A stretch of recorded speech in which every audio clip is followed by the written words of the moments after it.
RD sir YouTube channel में आपका स्वागत है। रीजनिंग की इस बेहतरीन वीडियो में आज हम वेन आरेख से संबंधित प्रश्नों को बताएंगे। इस वीडियो में वेन आरेख से संबंधित जितनी भी संभावनाएं बन सकती हैं उन सभी को बताया गया है। आप यहां पर देख सकते हैं जितनी भी संभावनाएं वेन आरेख की बन सकती हैं उन सबको हम बना दिए हैं। सबकी सभी संभावनाओं को यहां पर बताया गया है। देखिए कुल मिलाकर के 10 संभावनाएं टोटल होती हैं। जितनी भी वेन आरेख से संभावनाएं बनती है ना, 10 संभावनाएं बनती हैं। आपको यहाँ पर 10 के 10 दिए गए हैं। देखिए ये 1 है, 2, 3, 4, 5, 6, 7, 8, 9 और 10, ऐसे टोटल 10 संभावनाएं हैं। इन्हीं से ही प्रश्न पूछा जाता है, अलग से कोई प्रश्न इस संभावना से नहीं होगा। तो हम आज ये वीडियो पूरा आपको देखना है और इसमें हर एक चीज़ हम पूरा बताएंगे जो आपको ज़रूरती वाली बातें हैं। तो चलिए वीडियो को शुरू करते हैं। आपको ध्यान से देखना है और सारे वेन आरेख को, डायग्राम को अच्छे से समझना है।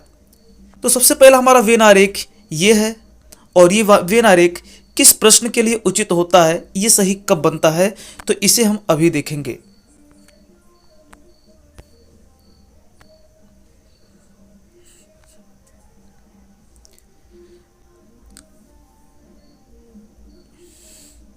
मान लीजिए हमारे पास ये वेन आरेख है, जो अभी हमने कहा ये वेन आरेख हमारे पास है।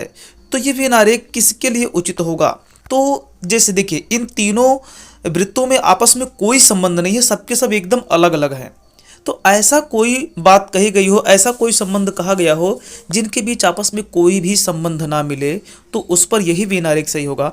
जैसे उदाहरण हम लेते हैं, दे दिया जाए सूर्य, पृथ्वी और दे दिया जाए चंद्रमा।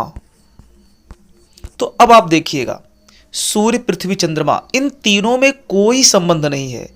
सूर्य को हम पृथ्वी नहीं कह सकते या पृथ्वी को सूर्य नहीं कह सकते, या फिर हम चंद्रमा को पृथ्वी नहीं कह सकते, सूर्य नहीं कह सकते। ठीक है, तो किसी को हम कुछ भी नहीं कह सकते हैं। जो जैसा है वो वैसा ही है, किसी के साथ कोई संबंध नहीं बनाता।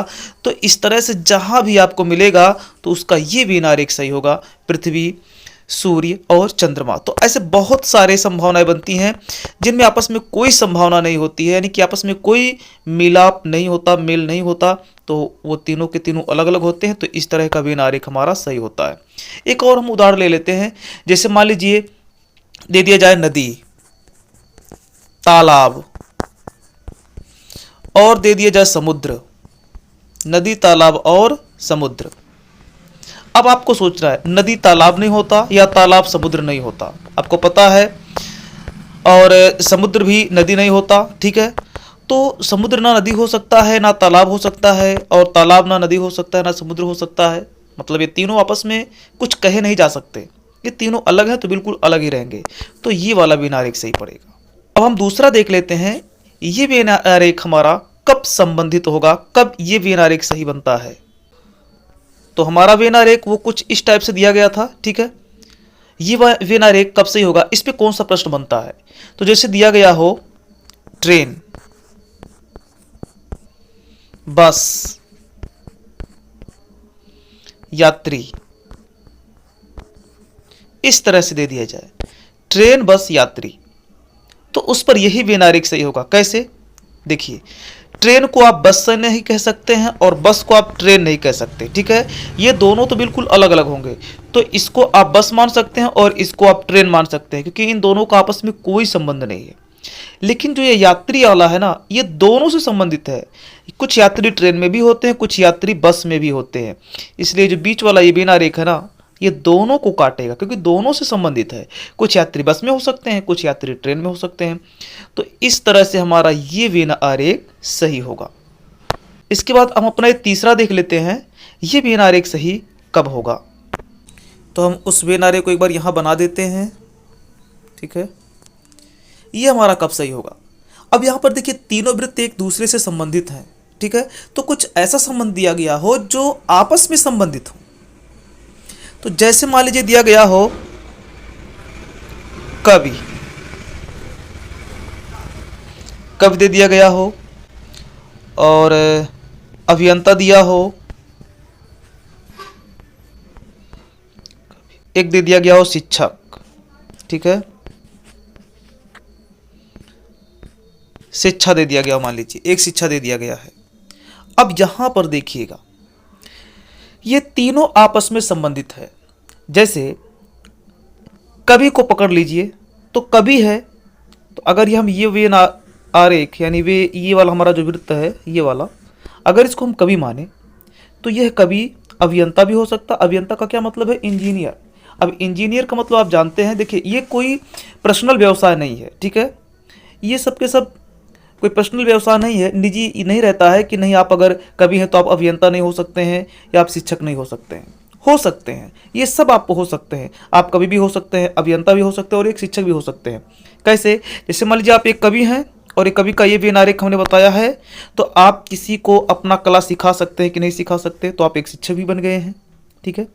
और आपके अंदर एक इंजीनियर वाली हुनर भी होगा, जैसे अभियंता है ना, मतलब वस्तु कलाकार कुछ बनाने वाला, तो आप वो भी हो सकते हैं, ठीक है। तो आपके अंदर एक इंजीनियर के भी गुण आ सकते हैं, ठीक है। तो इस तरह से कभी इन तीनों से संबंधित है।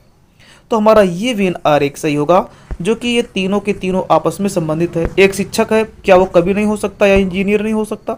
बिल्कुल हो सकता है।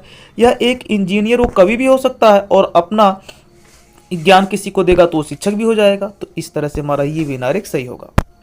अब यहाँ पर देख लेते हैं, ये हमारा चौथा वेन आरेख है, तो ये कैसे सही होगा? चौथा वेन आरेख के लिए जैसे मान लीजिए ये हमारा पहले वेन आरेख यहाँ पे बना देते हैं। इस वेन आरेख पर कौन सा प्रश्न बनेगा? तो जैसे बात किया जाए, दिया गया हो भारत, फिर दिया गया हो उत्तर प्रदेश, ठीक है, उत्तर प्रदेश दिया गया हो, फिर दे दिया गया हो राजस्थान, ठीक है। अब आपको पता है कि भारत के अंदर उत्तर प्रदेश भी आता है और राजस्थान भी आता है। तो इस बड़े वाले डायग्राम को, जो बड़ा वाला वृत्त है, इसको हम मानेंगे भारत। ये भारत हो जाएगा और उसके अंतर्गत, भारत के अंतर्गत उत्तर प्रदेश और राजस्थान दोनों आते हैं। तो हम किसी एक को उत्तर प्रदेश मान सकते हैं और किसी एक को राजस्थान मान सकते हैं। तो इस तरह से हमारा ये वेन आरेख सही होगा। कहने का तात्पर्य क्या है कि इसमें एक ऐसा नाम होगा जो दोनों के साथ संबंध रखेगा। जैसे भारत है ना, ये दोनों के साथ संबंध रखा है, लेकिन ये भारत जिन दोनों के साथ संबंध रखा है उन दोनों का आपस में कोई संबंध नहीं होता। अर्थात उत्तर प्रदेश और राजस्थान, इन दोनों का आपस में कोई संबंध नहीं है, पर ये दोनों किसी एक के साथ संबंध बनाए हैं, ठीक है ना। तो ये वेन आरेख हमारा सही पड़ेगा। इसके बाद अब हम ये देख लेते हैं पचवां, हमारा ये पचवां वाला वेन आरेख सही कैसे होगा। तो सबसे पहले हम उस पचवां वाले वेन आरेख को बना लेते हैं। तो हमारा पचवां वाला वेन आरेख कुछ इस टाइप से है।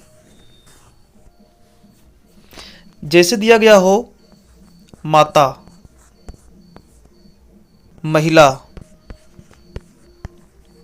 और यहां पर दे दिया जाए डॉक्टर, ठीक है, डॉक्टर। अब हम यहां पे देखना है कि यहां पे इनमें क्या क्या संबंध है आपस में। जैसे माता, महिला और डॉक्टर, तो हमें पता है कि जितनी भी महिलाएं हैं, तो हमें पता है कि जितनी भी माताएं हैं वो सबके सब महिला है कि नहीं। जितनी भी माताएं हैं वो सबके सब महिला हैं, ठीक है। तो यानी महिला के अंतर्गत कौन आएगा? माता। तो हम इस बड़े वाले वृत्त को महिला मान लेते हैं और इसके अंतर्गत हम किसी एक को, जैसे इसको हम माता मान लेते हैं, ठीक है। अब कुछ माताएं डॉक्टर भी होती हैं तो हम इसको डॉक्टर मान लेते हैं। जरूरी नहीं कि सभी माताएं जो माता हो डॉक्टर भी हों, ऐसी बात तो है नहीं, कुछ माताएं डॉक्टर होती हैं। तो ये महिला हो जाएगा बड़ा वाला वृत्त। उसके अंतर्गत एक छोटा वाला को हम माता मान लेंगे और कुछ माताएं डॉक्टर होती हैं, इसीलिए वो दूसरा वाला जो वृत्त होगा वो माता वाले वृत्त को थोड़ा सा काटेगा, ठीक है, क्योंकि कुछ माताएं डॉक्टर होती हैं। तो ये वेन आरेख हमारा इस तरह से सही होगा। तो ऐसे प्रश्नों के लिए ये वेन आरेख होता है। अब इसमें क्या समझना है? इसमें ये समझना है यहाँ पर जो है दो ऐसे संबंध दिए जाएंगे कि वो बिल्कुल एक दूसरे से संबंधित होंगे, ठीक है। लेकिन ये तीसरा वाला कुछ संबंधित होता है, पूरा नहीं होता। जैसे डॉक्टर है ना, ये कुछ ही संबंधित होता है, कुछ माताएं ही डॉक्टर होती हैं, सभी माता डॉक्टर नहीं होती। तो ये जो है हमारा इस तरह से वेन आरेख बनेगा। अब यहाँ पर ये वाला देख लेते हैं, छठा, ये वाला किस तरह से हमारा सही होगा। पहले हम यहाँ पे अपना वेन आरेख को बना लेते हैं, ठीक है। जैसे हम बात करें पृथ्वी, और यहाँ पर बात करें एशिया, और यहाँ पर बात करें भारत, ठीक है, पृथ्वी, एशिया, भारत। तो यहाँ पर देखिए, चाहे भारत हुआ चाहे एशिया हुआ, ये सब के सब पृथ्वी के अंतर्गत आते हैं ना, पृथ्वी पर ही सभी के सभी हैं। तो इस बड़े वाले को हम मानेंगे पृथ्वी। क्या मानेंगे इसको हम पृथ्वी मानेंगे, ठीक है, बड़े वाले को। उसके बाद में उस पृथ्वी पर एशिया महाद्वीप है, हमें पता है ना, तो ये दूसरा वाला जो वृत्त बनेगा क्या बनेगा, ये एशिया वाला महाद्वीप बनेगा, तो इसको हम एशिया महाद्वीप मानेंगे। यानी पृथ्वी के अंदर एशिया महाद्वीप है और एशिया महाद्वीप के अंदर क्या आता है, भारत। तो ये सबसे बीच का जो हिस्सा है ये बनेगा भारत, ठीक है, सबसे बीच का हिस्सा भारत बनेगा।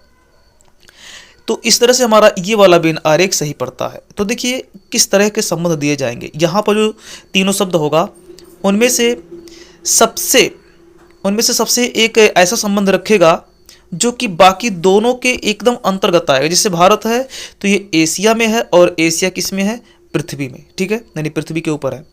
तो इस तरह से संबंध जब भी मिलेगा तो हमारा इस तरह वाला वेन आरेख सही होगा। इसके बाद देख लेते हैं ये वाला वेन आरेख हमारा सही कब जाएगा और इस पर कौन सा प्रश्न बनता है। तो सबसे पहले हम उस वेन आरेख को बना लेते हैं, ठीक है। तो इस पर देखिए हमारा प्रश्न बन सकता है, मान लीजिए दिया गया हो पुरुष,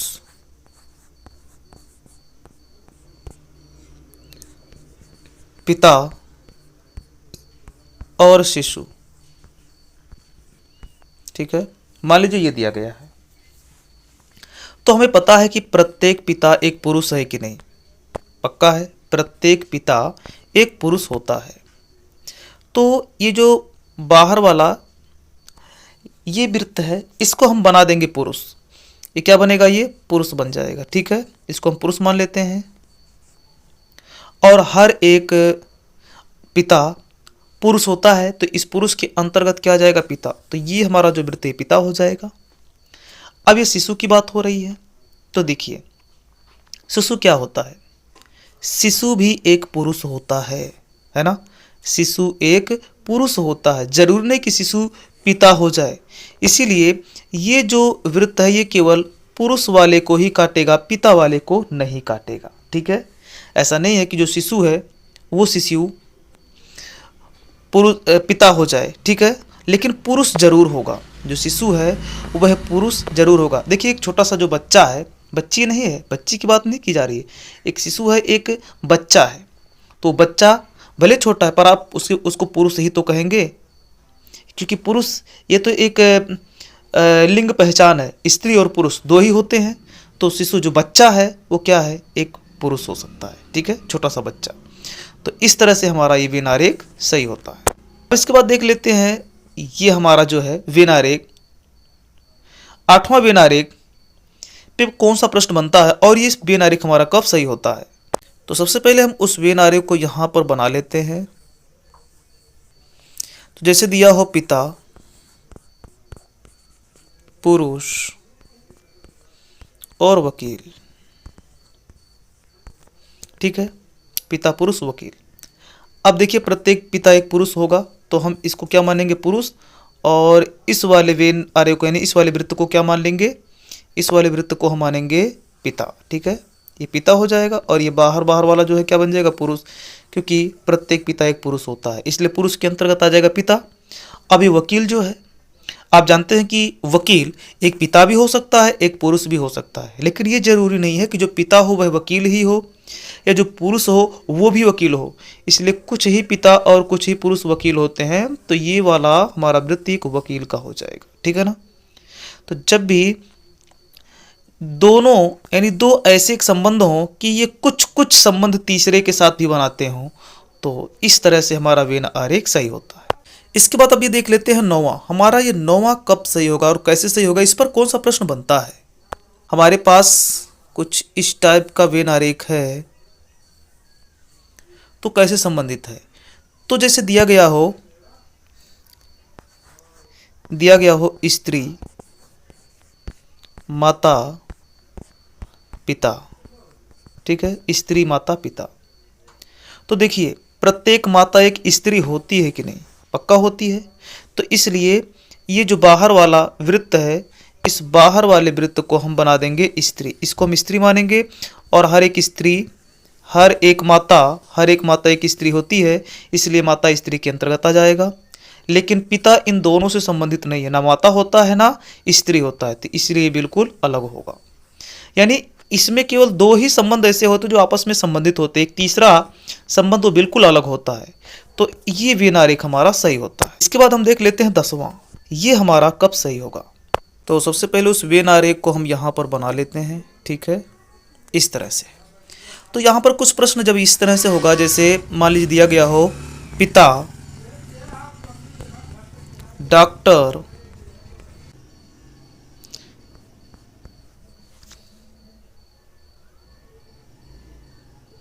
शिशु, ठीक है, इस तरह से दिया गया है। तो हमें पता है कि जो पिता होता है वो डॉक्टर हो सकता है कि नहीं, पक्का हो सकता है, ठीक है।